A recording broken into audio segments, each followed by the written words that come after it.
अगर आप भी चाहते हैं ऑडियो वीडियो सबसे पहले आप तक पहुंचे, तो लाल बटन दबाकर चैनल को सब्सक्राइब करें।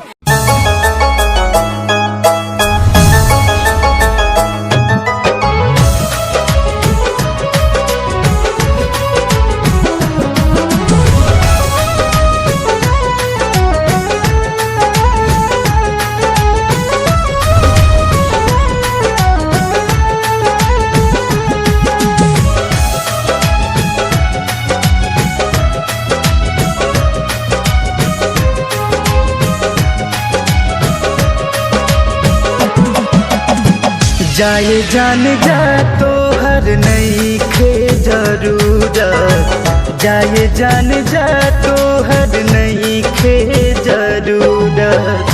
दिल से निकाल दे हम तो हर सूरत, दिल से निकाल दे हम तो हर सूरत। जाए जान तो हर नई खे जरूरत, जाए जरूरत।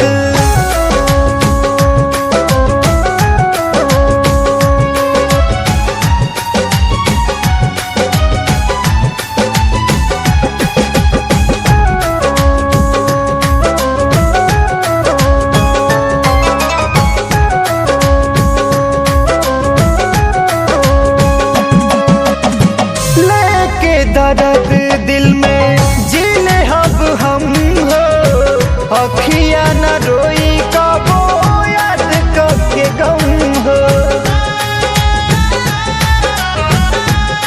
ए सनम हो, लेके दर्द दिल में जीले हम हो, अखिया न रोई कबो याद करके गम हो।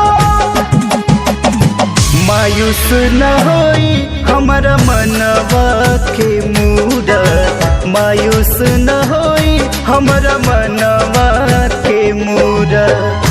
दिल से निकाल दे हम तो हर सूरत, दिल से निकाल दे हम तो हर सूरत। जाए जान तो हर नई खे जरूरत, जाए जान तो हर नई खे जरूरत।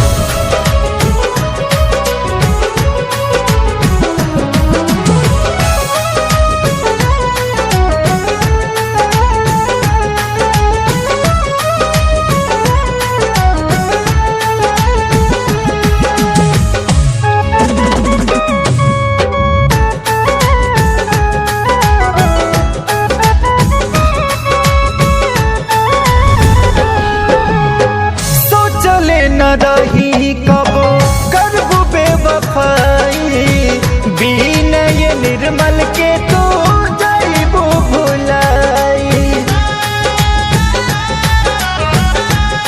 बेवफा सोचले न रही कबो करबू बेवफाई, विनय निर्मल के जान जाइबू भुलाई। अमित के निकाल दिहलू मौत के मुहूर्त, अमित के निकाल दिहलू मौत के मुहूर्त। दिल से निकाल दे हम तो हर सूरत, दिल से निकाल दे हम तो हर सूरत। जाए जान तो हर नई खे जरूरत।